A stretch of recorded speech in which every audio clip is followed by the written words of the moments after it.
Hello everyone, welcome back to my part 2 of making my Darth Revan cosplay from Star Wars. As you can see, I've progressed quite a bit since last time, and yeah, let's talk about it. First thing I want to mention is that I'm still not done painting. As you can see, it does look pretty good so far. Looks pretty metallic, looks pretty good, but I still need to add the red accents over here in order to make it more, well, not more, but canonical.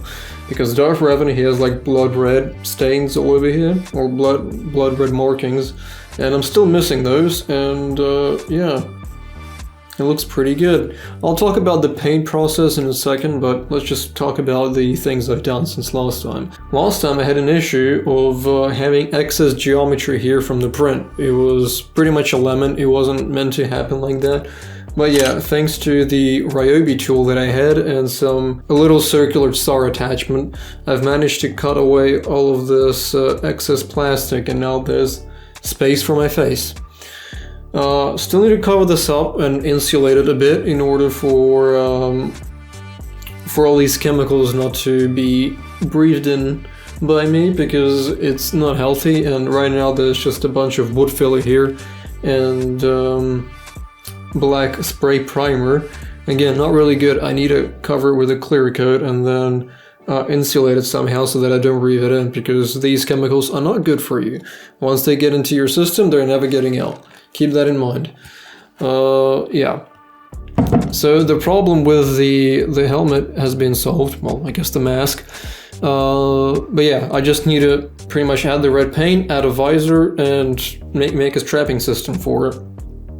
For the visor, I've got this. This is pretty much like a head shield from the sun. I might not use this. This is just something I had laying around from my previous cosplay.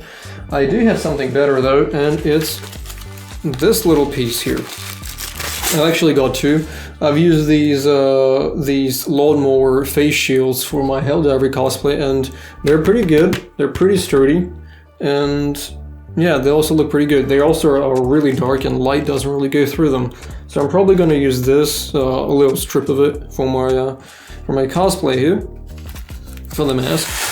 So that's well done and handled. Same goes here, it's almost done. Last time when we talked, I believe I mentioned that the way you printed, I have like little holes here for the strapping, and I wasn't able to use them because some plastic got in the way from the print, and I used a drill in order to get rid of it, and now there's space for me to put my leather straps through so I can hold my hood there. But yeah, that problem has been solved too. I still need to figure out how to paint these breast pieces in black, and fundamentally there's nothing hard with it. So usually what I did is I got some masking tape and I masked off the areas that I didn't want paint to get onto, and I left the areas that I wanted painted exposed. However, it seems that I probably used some not really good spray paint, because I tested it a bit, and it turned out when I after applying the masking tape, when I started peeling it off, some areas were of the paint were snapping off, and that is not good. So I'll need to figure out how to carefully paint this without ruining the gold. And speaking of the gold, I decided to use rose gold, and you might not see it on camera. Maybe on the camera it looks just plain bright gold, but I promise you that it does look dark gold. I might add like an image here on the side so you can see how it looks closer to real life based on a photo. But yeah, the arm pieces, the pieces for my hands here, they're all covered in this beautiful rose gold. And rose gold looks kind of similar in real life to bronze. It has like some bronze accents in a way, and Darth Revan, he isn't completely gold. He has like this muted gold color, well, goldish, and yeah, this is the closest color I could find to it. At least in terms of what's available to me, it's the closest. And I think it turned out pretty good. I've also added some black spray paint over here in order to give it more of a, well, textured, worn look, which is something I do for pretty much every cosplay. And yeah, it's going to be pretty visible here on photos, especially if I crank up the detail level. But yeah, on video you might not see it, but you'll see it on the images that I provide. Same here, covered it with metallic chrome here, and it looks pretty good. Looks pretty metallic. This will be the abdomen piece that holds some fabric on my waist. Pretty good. In terms of the process, so the process so far, I don't know if I mentioned this in a previous video, but I did this. Instead of putty, I used wood filler to cover up any areas that that had visible 3D print on them, and then I sanded it. And I repeated that process a couple of times until all the print lines had disappeared. And then I sanded it with, well, an electric sander, because first I usually use paper sanding.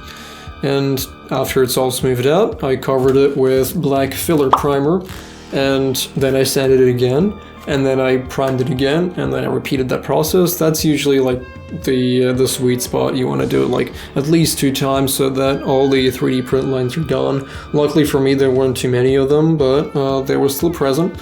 And yeah, that cleared everything out. Now it all looks smooth and nice and dandy. Yep.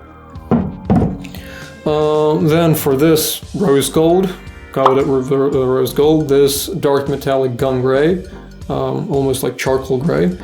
And after that, a bit of dark spray paint to add some more texture to it so that it looks a bit more metallic.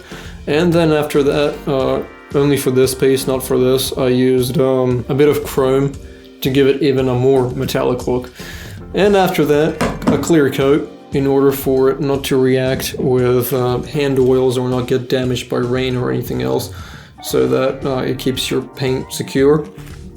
So that you can paint over it, touch it with your hands so that there's no chemical reaction going on from the oils of your hands. I'm still figuring out what to do with the abdomen piece, because you'll see an image here on the side.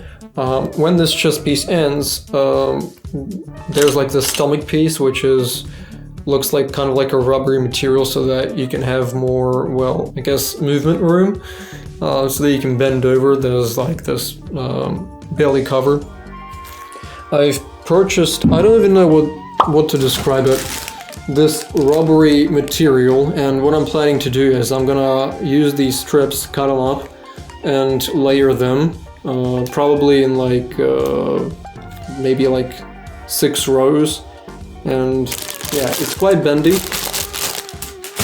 Should work, should create that look that you see in the image here, so that, again, it's flexible, bendy, and yeah, it might work, it might not. I'm still gonna try it though. Probably gonna use like a layer of EVA and then use this to make strips and cover the belly, and it should give me the ability to bend over, have no issues with that, so that nothing is restricting and that it looks canonical to how the character looks in the game. But yeah, that's about it for this update video. I do have my seamstress currently working on all the fabric pieces, because once again I want to completely redo, I don't want to reuse anything from my previous cosplay. And yeah, I'm probably going to continue working on the chest piece first, because I want all this strapping done, and I want it to be sitting on my well, on my body by the time that all the capes and all the fabrics are done, so that it's easier to see where there need to be any corrections made to the capes and stuff, in case there needs to be any, and just like kind of figure out where everything should connect. Yeah, but I might reuse one piece. There's this one strip of red silkish, well, I guess piece that goes down the legs, and I might reuse that from my previous cosplay, because there's no real point of remaking it. It's kind of fine enough as it is, and other than that, everything else will be completely remade. And yeah, so far it's turning out pretty good. Anyways, thank you all for watching, and yeah, until next time everyone, see you in part 3.